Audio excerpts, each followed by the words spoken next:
Hi, everybody. It's Dan Cirucci. It's Tuesday, August 26th at 8 o'clock, or almost 8 o'clock. And just as I promised, we're live here with Joe Condo. Hi, Joe. Hello, Dan. How are you, sir?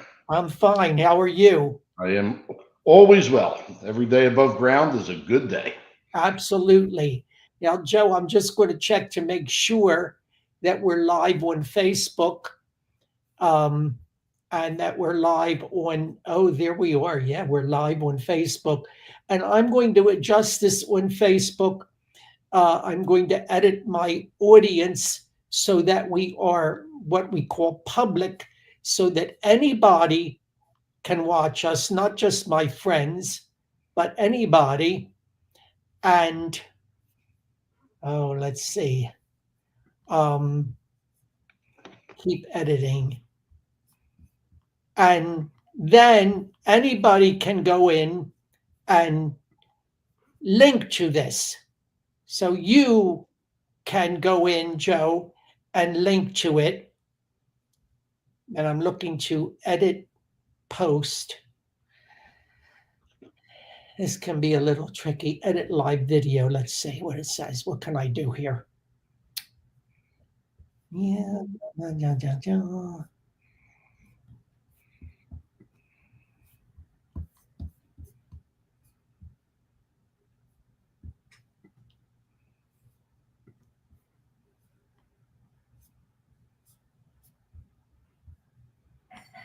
Save video options. I don't know why. I don't know why it's not letting me. It not. Let me see. Wait. Let me. I'm having a little bit of trouble here, making sure that discard.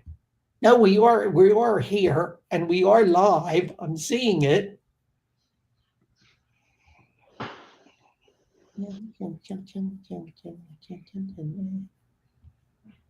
But it's not letting me edit my audience, only me.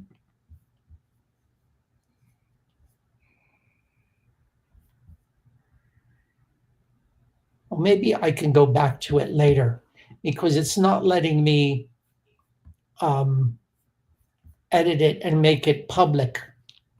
I just want to go on LinkedIn and make sure we're on LinkedIn as well. Can't help you. I can't even share a post on Facebook and get it done right. So, Well, I know that's the case with, quite a few people. And, even with all the experience that I've had, I still have these situations where I'm unable to find what I want. And there we are. Yes, we are on, um, well, I think we are on LinkedIn. Anyway, folks, let me just put it this way. We are live on LinkedIn and Facebook right now. And uh, it's also on my YouTube channel. And I'm going to put this immediately when we're finished, it'll go on dancerucci.com. And you can follow me at dancerucci.com. Okay, so I am with this veteran political operative, Joe Condo.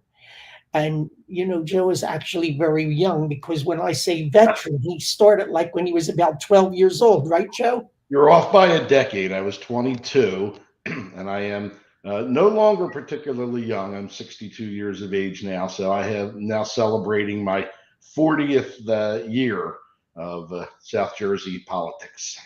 Unbelievable. And, Joe is 62. He said, like most people, like almost everyone I know, he's still actually much, much younger than me.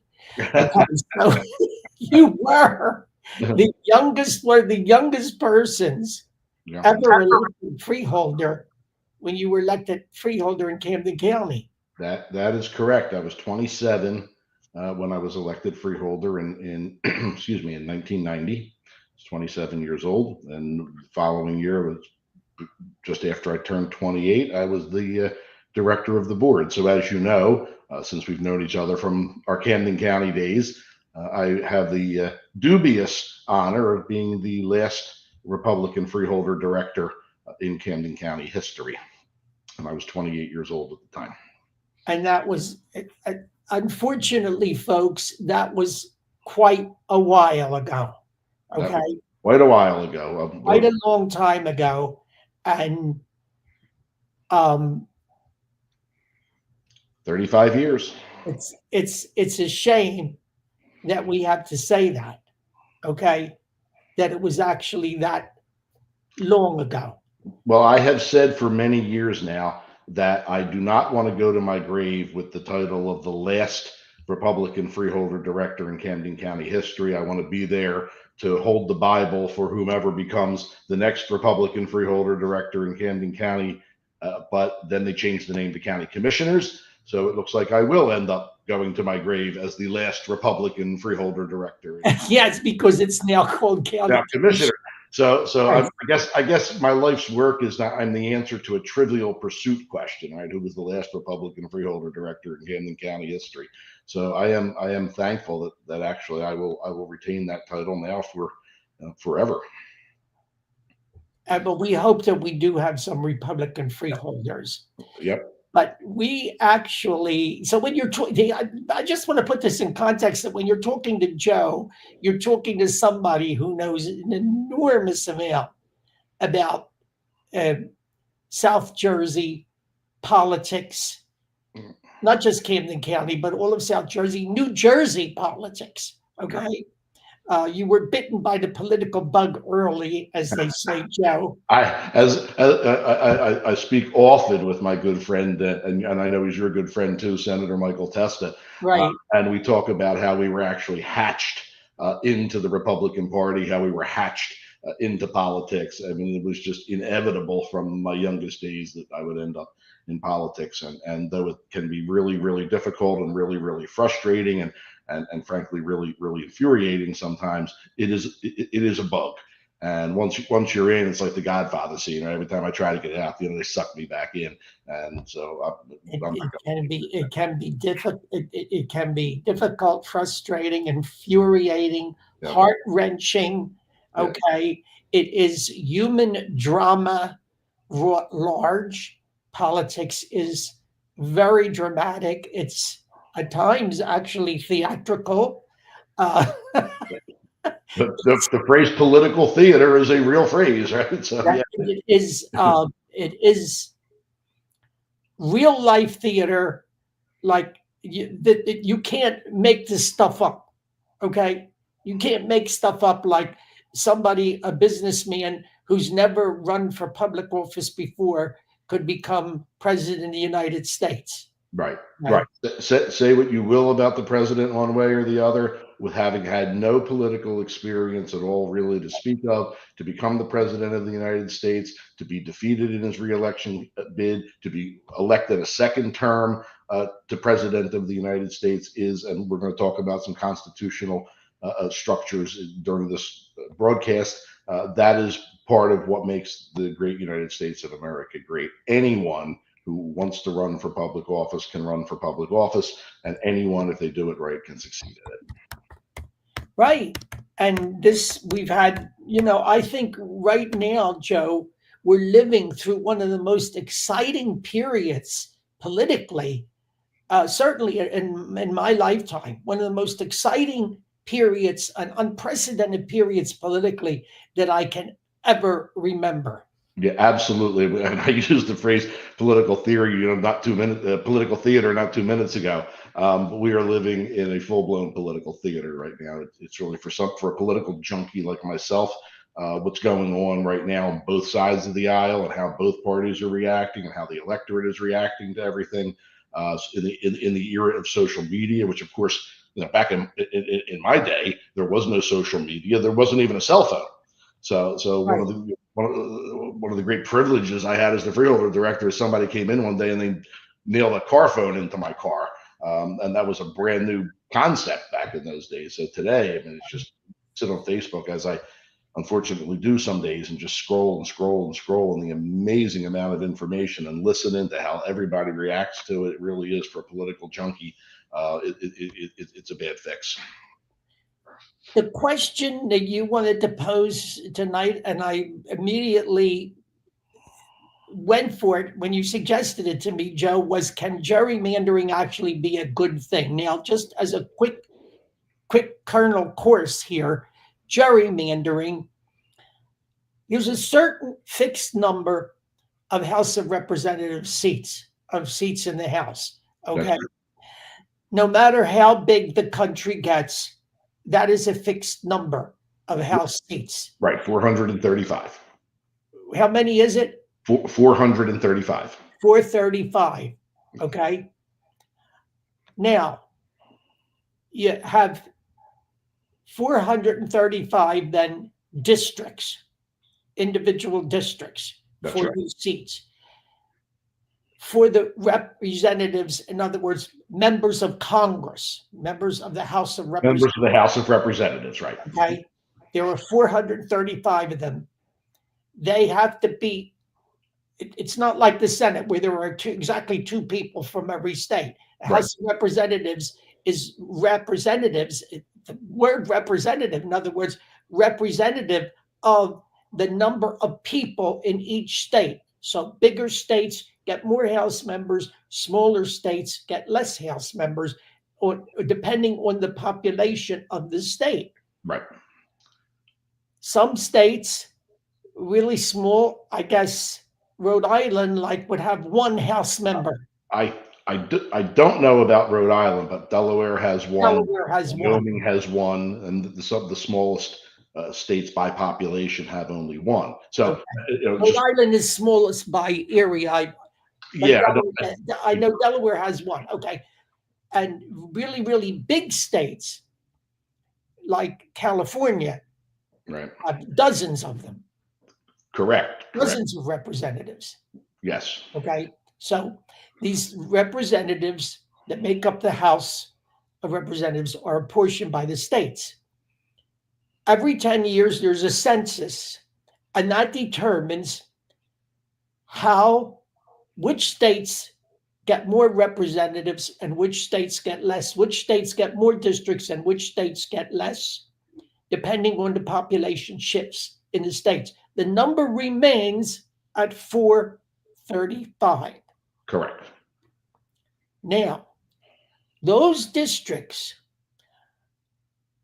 the shape of the district, the number of municipalities in each district is determined by the state legislatures. Am I correct? Constitutionally speaking, yes, and I'm quite certain that each state has its own, mechanism for implementing that. But yes, those congressional district lines. And as a side note, this almost always applies to state legislative lines and to county legislative lines where counties have district representation.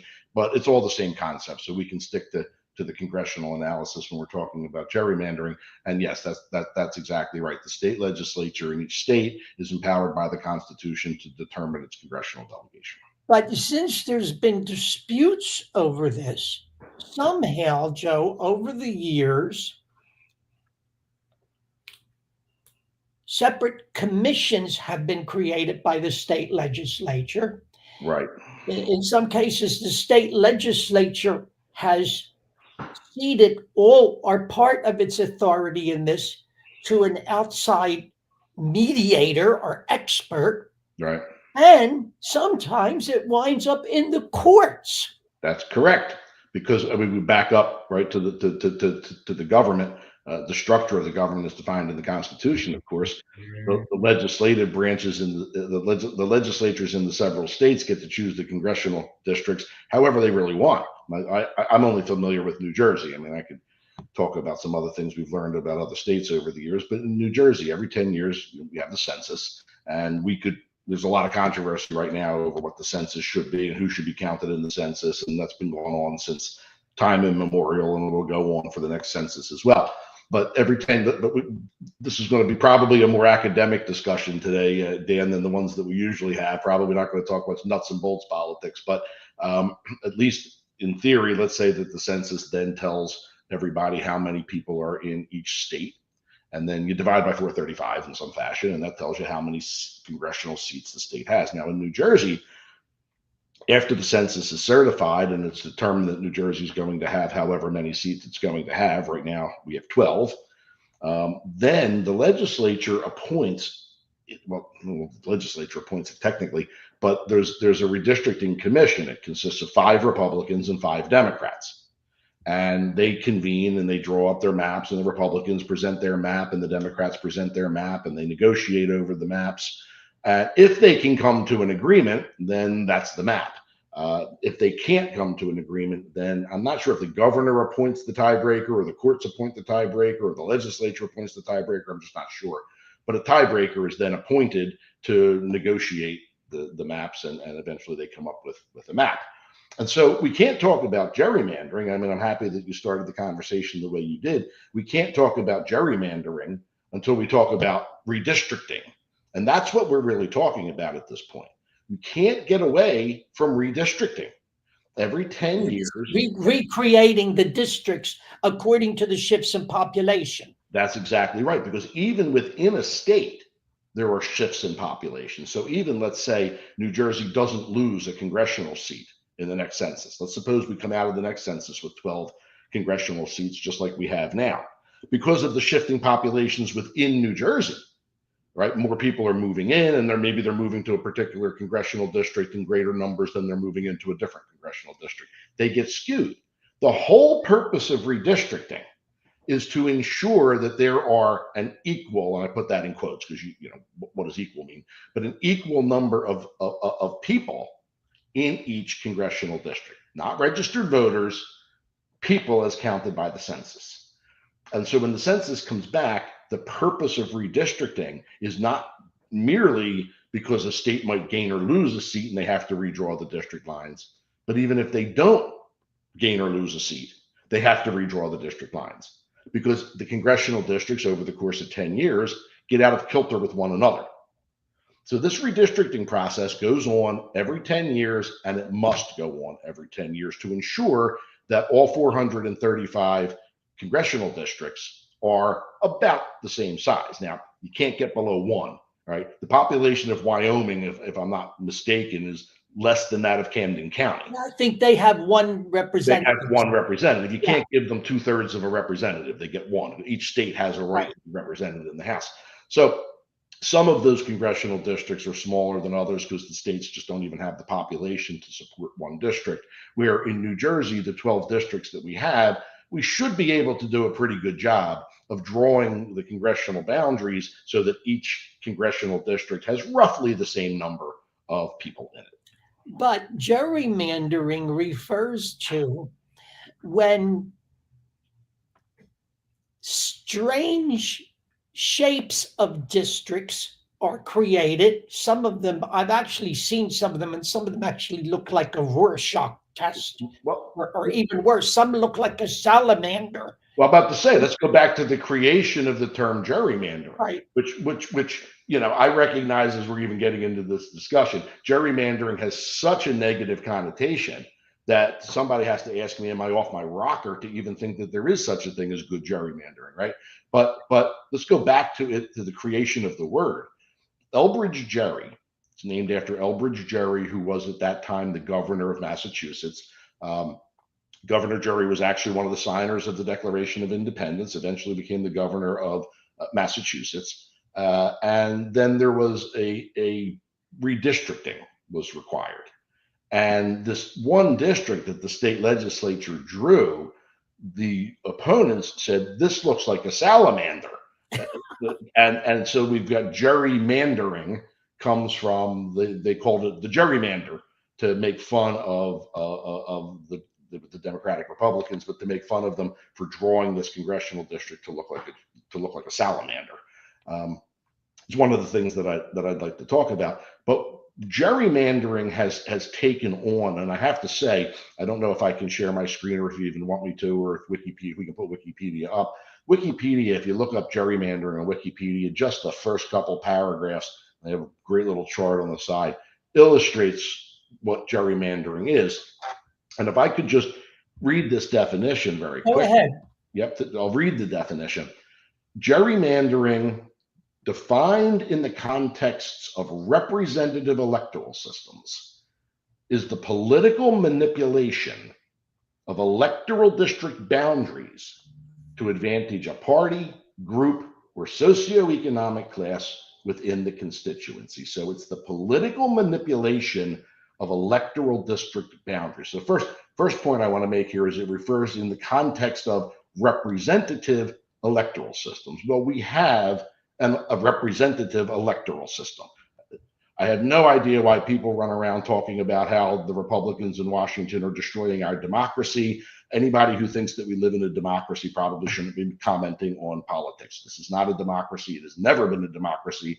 It is a constitutional republic, and it is a representative electoral system. We choose our representatives from among ourselves. So for starters, this is a representative electoral system, and it refers to the political manipulation of electoral district boundaries. Now, when we talk about redistricting, that is the manipulation of political boundaries. Manipulation always sounds like a terrible word too.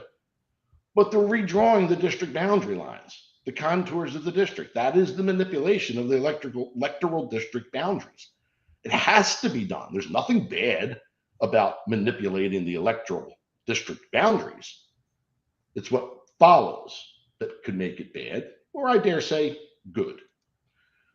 To advantage a party, group, or socioeconomic class within the constituency. Bad gerrymandering is when those lines are manipulated to advantage a party or a politician. Sometimes those lines are drawn intentionally to double bunk that's an insider term, to put two incumbents in the same congressional district so that they have to run against each other. Usually that tactic is employed when somebody wants to bounce one of the two of them, because usually they're two of the same party. Right. One of them, they want to try to bounce one of them. So they're manipulating the lines to advance the party, to provide an advantage to the party or to the politicians. That's bad gerrymandering. And that is what people typically see. And I want to talk about the salamander. When you look at congressional district boundaries and you see them look like this, right? That just isn't pleasing to the eye. This is where the gerrymander came from in the first place. For some reason, we feel like we have to have aesthetically pleasing congressional districts on a map. I don't understand why that's even a thing. I don't know why anyone really cares what the congressional district looks like. The whole idea of districting or drawing congressional districts is to ensure that there are an equal number of people in each district. Who cares what the district looks like? Well, wait a minute, Joe. Isn't there some desire? Don't people sort of have some desire that the communities in the district, the different townships, cities, boroughs, whatever they're called, are somewhat contiguous, that they share similar boundaries, and Right. that they make up a sort of contiguous whole? You are 100% correct in that. In fact, I dare say it's the law. I don't know that it's the law in New Jersey, but I dare say that it's the law in many places where the boundaries have to be contiguous. And this is exactly the topic that I want to discuss. That leads to bad gerrymandering. That leads to all the negative consequences of gerrymandering that everybody complains about. You mean making them contiguous? Yes. Leads to bad gerrymandering? That leads to bad gerrymandering. I mean, why shouldn't a town, for example, why shouldn't a town like Pennsauken be next to a town like Cherry Hill and next to a town like Merchantville? I'll tell you why. Here in Camden County. I'll tell you why. Because when we look at the geography, we're talking about the land. I propose we should be talking about the people who live on that land.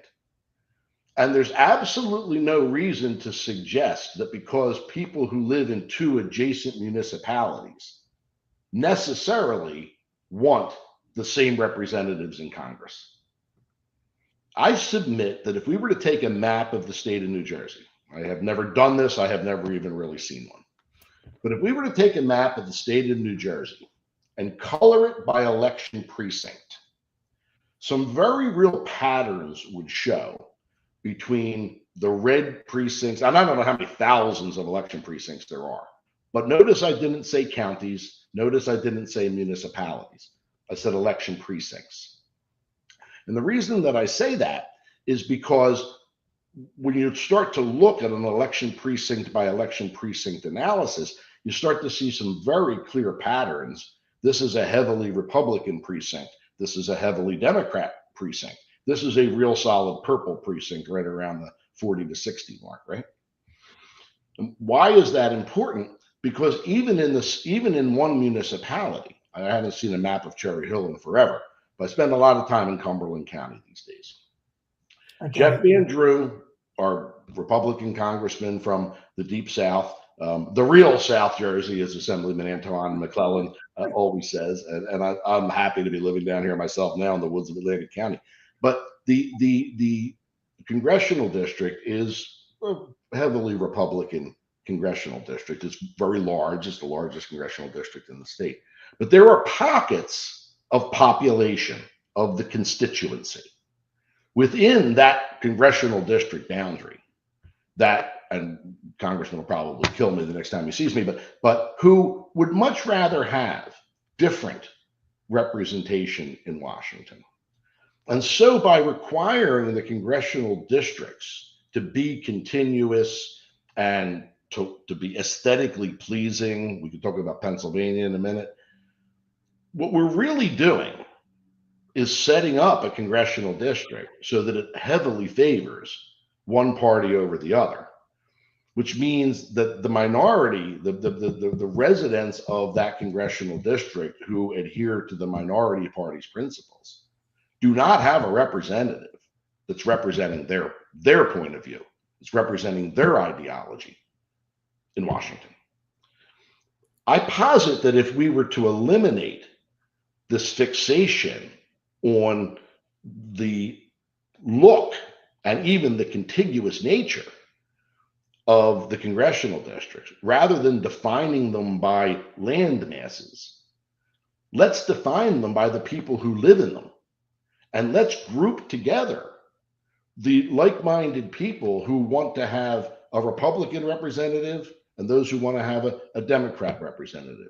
Because I submit to you that if you're in the minority ideology, you are not being represented in Washington by your representative. No, for example, in New Jersey now, you said we have 12 representatives. Right. And we have exactly 3 Republican representatives. Right. And 9 Democrat representatives. And yet, so that means that 1/4 of the representatives in New Jersey are Republican, right, and 3/4 are Democrat. And yet, if you look at the breakdown in voter registration in New Jersey, I don't think it breaks down to be 25%, 75%. It's absolutely. I don't think there's 25% of the voters of New Jersey are Republican and 75% are Democrat.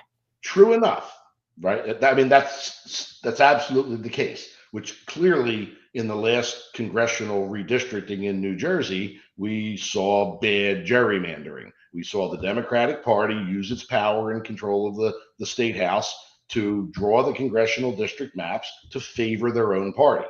That's gerrymandering. I don't care that those election districts are all contiguous and that they all look pretty. They don't accurately reflect the ideology of the people who live in New Jersey. Now, footnote, you talked about registered voters, Dan, and I've seen an awful lot of this on social media lately. There are registered Republicans and there are registered Democrats. But when we're talking about drawing congressional district boundaries, it's not just about the Democrats and the Republicans. It's about all the unaffiliated voters who are not registered to either party. And more importantly, it's about all the residents who aren't even registered to vote. When we're Right. redistricting the congressional districts, again, I say it's to ensure that there is an equal population in each district now. So how do we get from here to there? Well, wait a minute. Now, just as another example, look at California. Yeah, Okay. They have 52 representatives. All right. This is one of the biggest states in the union. And by the way, over the years, California has grown and grown and grown. It may start, or maybe it has already started shrinking, but it's 52 representatives. All right. Now get ready for this figure, how they're broken down, yeah, because this is really lopsided. 43 Democrats and 9 Republican. right, 43 Democrat districts and 9 Republican districts. right, Okay. Now, this, of course, this lopsided uh, right, feature was created by the Democrats because the Democrats control the California uh, state house. right. Okay. Another example of bad gerrymandering, because Okay. And, that and, was and oh, by the way, and now Newsom says he's going to make this even more Democrats. right, and Okay. that's in retaliation for what Texas is Texas. planning to do. And so, like, the idea that the people in power, this is why gerrymandering has such a negative connotation to it, because this is what we always see. It's playing out right now in this battle between Texas and California, but it's completely disingenuous to suggest that this is only starting right now. The New Jersey redistricting after the last census was an absolute textbook example of the evils of gerrymandering. They disenfranchised a significant number of the residents of the state of New Jersey to ensure that they could get 9 House seats. Now, hopefully, when Mikey Sherrill is defeated soundly in November by Jack Ciattarelli, she will be so embarrassed that she won't run for re-election to her congressional seat, and we'll put that one back in Republican hands next year. But we can talk about that in a bit. But that having been said, Pennsylvania, to me, the Pennsylvania debacle, and our good friend Jeff Land, I know you know Jeff for many Yes. years as I do. We go Jeff, back the wrong way. absolutely back to our early days in the Absolutely right. but Jeff had posted it on the Pennsylvania debacle from the last cycle. And as soon as the Democrats got control of the Pennsylvania Supreme Court, the Democrats in Pennsylvania sued for a midterm redistricting, and the Supreme Court granted it, and then came down with a map that, if you look at it, oh, it looks beautiful. All the little congressional districts, they all look like this, and they all look like they're about the same size, and they have beautiful little contours. But the result was they pretty much smoked the Republicans out of all the congressional seats that they had. So the look of the congressional district belies the underlying evil of the gerrymandering that's really going on there. So even though the term gerrymandering refers back to creating these bizarre looking congressional districts like the salamander, of course, I think in the Elbridge Gerry case, I think it was state legislative lines, but it doesn't matter, same thing. Looks like a salamander. You look at that and you say, oh, that reeks of gerrymandering. But you look at these cute little districts like that, that's just as bad. And that's why I submit that we should get beyond this concern about what the district boundaries look like and focus on who are the residents in these districts that are being drawn. So you would seek to bring about a more equitable representation, even if it means the boundaries look weird.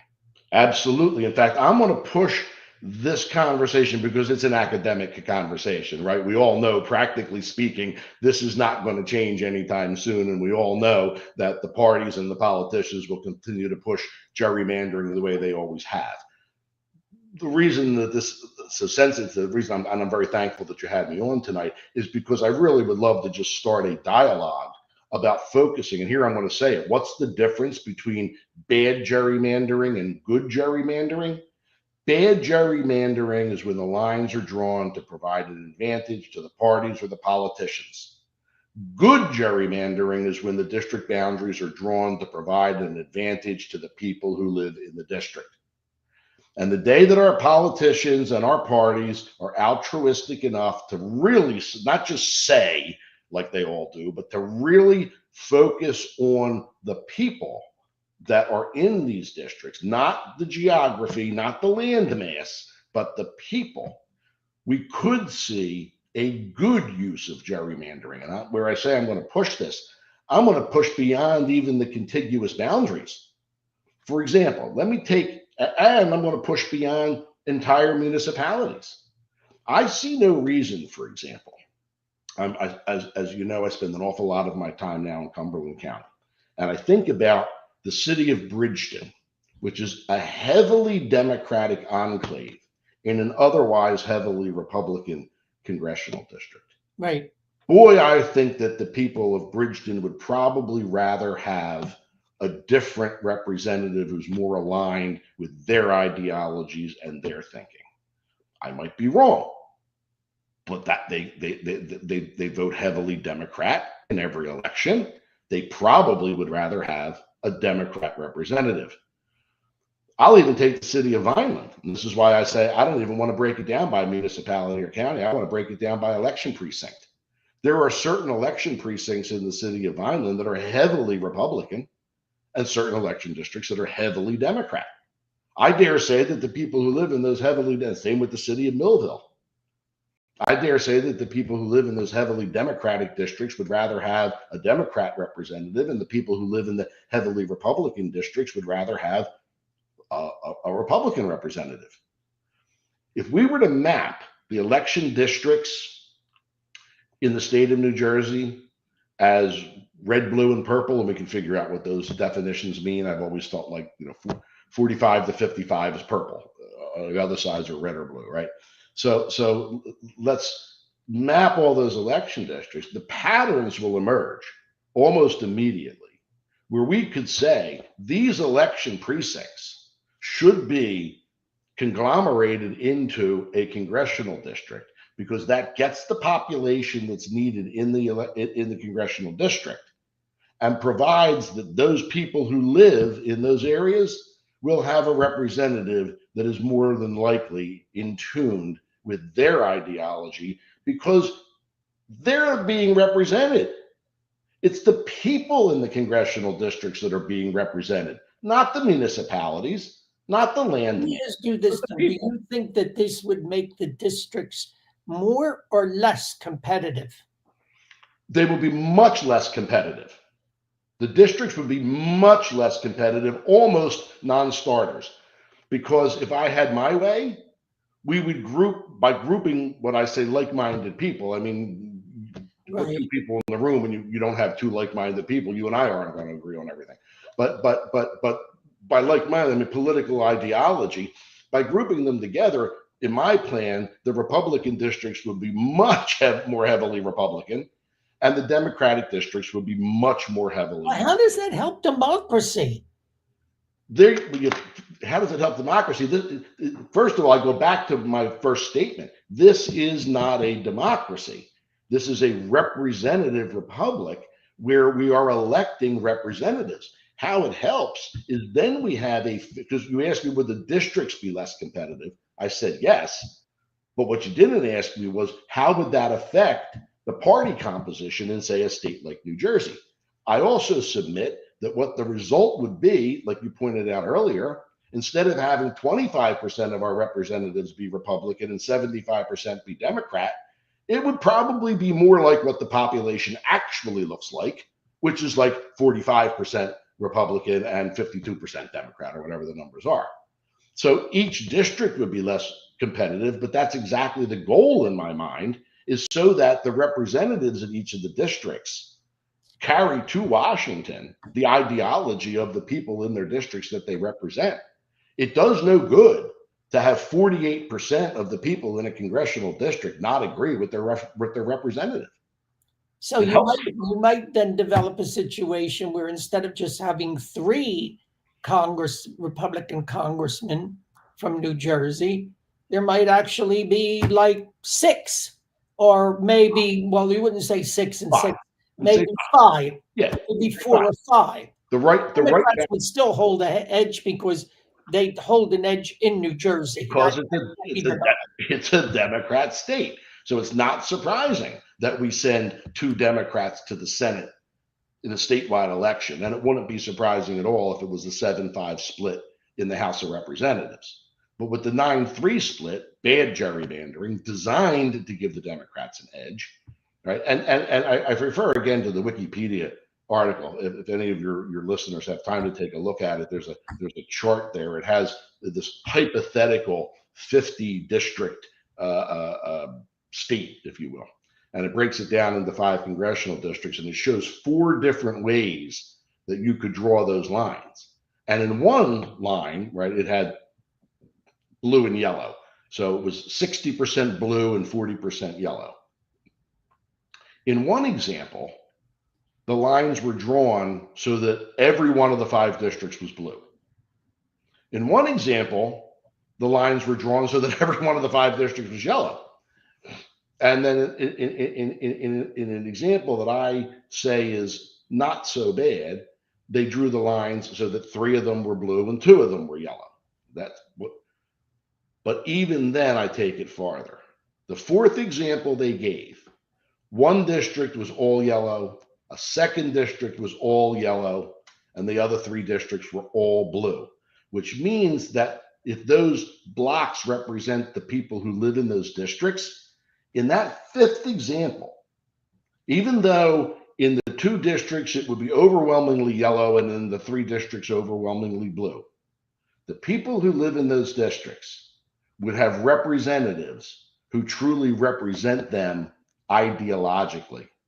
So I'm not looking to make our congressional elections more competitive. I'm looking to have representatives go to Washington who truly represent the ideology of the people in their district. And I submit that the best way to do that would be to gerrymander the districts in a good way so that like-minded people will be grouped together to form congressional districts where they have the freedom and the ability to elect representatives that bring their ideology to Washington. Then they're truly being represented. So how does that help our republic? Because then we're not disenfranchising large swaths of the voting public. The public has representatives who are truly representing their ideologies, even if the congressional districts look like salamanders, even if we have to break up municipalities, even if we've got pockets of the district in different places where they're no longer contiguous. That, to my way, there is your argument in essence. And it's something to think about. But looking forward, yeah, it's worth noting, Joe, that no matter what the governor of California wants to do, or what the governor of Illinois wants to do, or what the governor of New York wants to do, to redistrict to offset what states like Texas are doing, the fact of the matter is, looking forward, the movement of the population and the shifts that are occurring in the country greatly favor the Republicans and Republican states. Yes. So California, Illinois, New York, they're all going to lose electoral votes and representative districts, because one of the things we haven't mentioned is this is what determines the electoral vote, which determines who's president. They're going to lose electoral congressional districts. Okay, right. California's going to lose 3, Illinois is going to lose 2. This is between now and 2032. Okay, that's less than 10 years away. Right. And New York is going to lose 1. On the flip side, Republican states, Texas is going to gain 3. Florida, which has been growing and growing and growing and growing, is going to gain 2. State like Idaho is going to actually gain 1. Utah, heavily Republican state, is going to gain 1. A key battleground state like Pennsylvania is going to lose 1. On the other hand, another battleground state like Arizona and Georgia, they're each going to gain 1. So overall, the shift, almost no matter what the Democrats try to do, this is a stopgap measure that they're involved in now. They're going to lose congressional seats. Right. What people are fighting. So there are two things there. There's what people are fighting about right now, and what they're going to fight about between now and the 2030 census. What they're fighting about right now is control of the House of Representatives. So the Republicans, as we all know, have a very narrow margin of majority in the House of Representatives. The Republicans are looking to enhance their majority. The Democrats are looking to take the majority. Both parties, not the evil Republicans who are trying to destroy our democracy, both parties are maneuvering right now to try to enhance their position in the midterm election next year to get control of the House of Representatives. Right. This has been going on since the country was founded. People are talking about it like this is a Donald Trump thing. It's like it's been going on since the country was founded. Stop. Right. The other thing is that the 2030 census, you wait and see what kind of battles, because what you just read, Dan, is a prognostication. You wait and see what the battles are. Remember how I keep saying that the congressional districts are apportioned based on the residents in that district, not the registered voters. And you wait and see. There's going to be all kinds of fights over who should be counted as an actual resident in a congressional district. You wait and see how that develops over the next 3, 4, 5 years before the next census. Donald Trump will be long out of office by the next census. I just got a notice. Yes, this is it's very important to note. I just got a notice this is from StreamYard that's streaming this. We're having trouble streaming to Facebook. This may be an issue with on Facebook's end.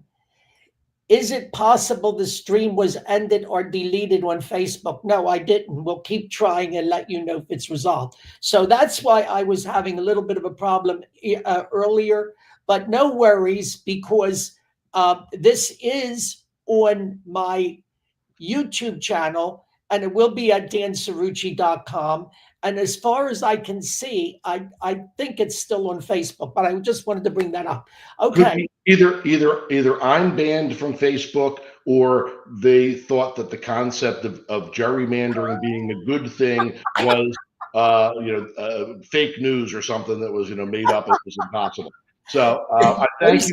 Yes, they could be very arbitrary. I was banned for a period of time, a short period, but I was for sure. I have not yet been banned from Facebook. There's some people that say I probably should have been, but I have not yet been banned from Facebook. But I'm thankful that you were able to have this discussion with me, and I absolutely enjoyed the back and forth, because I recognize that what I'm suggesting in terms of good gerrymandering, first of all, will never happen. Certainly not anytime soon. We rely on our elected officials, our politicians, and our parties to do the line drawing. So I have a feeling they're going to continue the gerrymandering for as long as redistricting goes on. But I am hopeful that at least I made the point that when it is geography based, it leads to bad gerrymandering. When we actually look at the constituency, and we are able to get away from this troubled concern about what the election districts look like. I mean, the congressional districts look like. I believe people will get representation that's better than what they have now. Maybe we'll be able to move away from that. I'm not really sure, but it's also troubling, Joe, that this kind of stuff is supposed to be done right after the census, and here we are in 2025. And we're still fighting over it. Okay. Yeah, we didn't come protracted battles. We're almost at the point where we're going to have the 2030 census. Yeah, we didn't talk about that, but you're right. It's 2025. This should have been done. Everything got delayed. The census got delayed because of COVID. Okay, whatever. But this should have all been done. And it is kind of mind-boggling to me that Texas is now trying to redistrict in the middle of a census cycle. California is threatening to do the same thing. Was it going to bleed all over the place? California, according to California law, he's got to go to the voters with that. Yeah, well, what does that mean in such a heavily Democratic state? He's got to go to the voters. And so what? The Democrats propose something in California, it gets approved 6,000 to 1. So he's got to. that doesn't mean anything. Now, before we end, Joe, and this has been it's been a great conversation as always, very stimulating. And Joe he brings so much foresight, and he also comes up with at times unique and surprising ideas. But before we leave, I want to just touch a kernel here.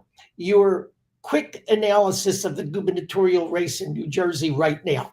Right, You've right. seen a lot of them, Joe. I have seen a lot of them, and I'm watching this one very closely too. And here's first of all, there really is only one poll that anybody's talking about, and you might and I might get myself in trouble for saying this, but it's the Rutgers Eagleton poll, and I have no faith at all in the Rutgers Eagleton poll. They're all over the place, but it's the only poll everybody keeps pushing, and it makes it look like Jack is a few points behind Mikey Sherrill. But my analysis, my amateur's analysis of the gubernatorial race goes like this. They're in a neck and neck race right now. I believe that. And once Chitterelli's campaign starts to expose, Jack's been vetted for many years now. He's been campaigning for governor for 4, 5, 6 years, right? There's nothing about Jack Chitterelli that people don't already know. There's nothing about Jack Chitterelli that's going to be some sort of an October surprise. Nobody knows Mikey Sherrill. She's another one who moved into our state. I don't understand why the people of New Jersey continue to elect people who we have somebody born and raised in New Jersey, ran businesses in New Jersey, but we're going to vote for somebody who moved into our state from out of state. I just don't get it. It's not like we're Wyoming that we don't have many people here. Right, there's 9 million people in the state. We have to keep electing carpetbaggers. I'm like, I don't even get it. But nobody knows who Mikey Sherrill is. And so the signs of her campaign already are that the Democrats are giving her the same advice they gave Joe Biden. Stay out of the limelight. Don't say anything. Be as quiet as possible. And we'll rely on our voter registration edge to get you elected. Right. I predict that once the Chitterelli camp, or more precisely, as you know, I'm sure, I don't know what your viewers know, there's only 2 gubernatorial races in the country this year. It's New Jersey and Virginia. For some reason, the rest of the country, they all have their elections every 2 years on the federal cycle. Right. New Jersey, we have alternating cycles between federal and state. So the Republican National Committee, who frankly really was not that engaged. I mean, 4 years ago, we took the seat in Virginia, but we're not particularly engaged in New Jersey, are barreling into New Jersey now. And the Republican Governors Association is barreling into New Jersey now. The unions are coming to our support in New Jersey now. I mean, there's so much momentum behind Jack Chitterelli and the Republican gubernatorial campaign that once they really start to expose Mikey Sherrill for who she is, she's not going to be able to keep hiding in her basement. They're going to expose her for who she is. How do you make millions in stock deals as a member of Congress and then say, I have no idea how I made the money, or whatever it was she said? So you're going to see a much more aggressive Chitterelli campaign, I think, than perhaps we saw 4 years ago. I think we're right after Mikey Sherrill and expose her for who she is. And people are going to say they don't know who she is, so their first contact with her is going to be, what? Why would I vote for her? So we have the usual misinformation campaigns about how, the Republicans are going to take away everybody's Social Security, pensions, and paychecks. You're going to all have to work for free and pay taxes on top of it, which I just don't know how any one human being buys their nonsense year after year after year. But they're up to the same nonsense. But it is nonsense. She's gonna freeze electric bills on day one. She's gonna freeze electric. Okay, so the Democrats have absolutely destroyed our power with their nonsensical green new scam. And now Mikey Sherrill is going to come to the rescue by freezing. Even the governor says you can't do that. So she has no concept of how to be a governor. And I think Jack not only does he have political experience, but governor's an executive position. And so for a member of Congress, I mean, Jack never held, he was a freeholder, which is more of an executive position, but he ran successful businesses. He knows how to run successful businesses. And someone I know who, I won't mention out of courtesy to the individual, but somebody I know who used to work for Somerset County when Jack was a freeholder there, says, I've never seen anybody that can get more out of a dollar than Jack Cirucci. And when you run your own business, you got to learn how to get more out of a dollar. So Jack has that executive experience. He wasn't running, a mom and pop shop. No offense to mom and pop shops. That's how I started my career in a mom and pop shop, right? But when you run, make big businesses, you can run this estate, and you can run this estate well. So Jack will do. I predicted recently that Cirucci wins by 7. Well, I'm sticking to my prediction. I think that this is actually, and I think we're going to pick up a fair number of seats in the New Jersey Assembly. well, the entire Assembly. The Senate is not up this year, right? But the entire all 80 seats in the Assembly are. And I do believe that we're going to pick up a fair, and especially here in South Jersey. I think Chris Conowell and Lawrence Moore get elected in the 3rd district. I think Amanda Esposito and Jerry McManus get elected in the 4th legislative district. I think Mike Teresi gets reelected in the 8th district, and Brandon Umba gets his seat back. I think we pick up, at least those 5 seats right here in South Jersey alone. Wonderful. Wonderful. I hope it all comes to be, Joe. It sounds very exciting. We'll see. We'll see for sure. And elections are funny things. Yes, they are. And we certainly know that better than most. Right.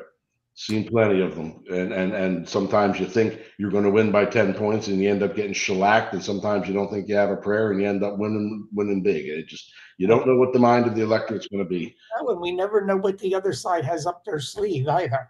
That's true too. That's absolutely true too. Joe, as always, it's been a pleasure chatting with you. We've been at this for almost an hour. Right. The time flies when you're having fun. It sure does. Yeah, I would remind you, this is going to be on Facebook. I'm going to make sure of it right after I get off here. It's going to be pinned to the top of my page. It is on LinkedIn now. It's at my YouTube channel. And right after I get on here, it goes on to dancirucci.com so people can watch this. It's going to be there permanently, so they can watch it whenever they want. Right. Well, Dan, I thank you again. I always love being on your podcast. Thank you. I'm happy to come on anytime you'd like to have me. There's 1,000 other things I'd love to talk about. I know you've got 1,000 other guests too, so I am grateful for the opportunity to speak. Especially, like I said, today we didn't talk about campaign mechanics like we usually do. We talked about a controversial and academic issue that applies to both parties. But it's all the rage now. So I thank you for the opportunity to make my points. It's my pleasure, Joe. Thank you. And I'll see you on the campaign trail. Absolutely. Dan, thank you. And take care. Have a good night. Thank you. Bye.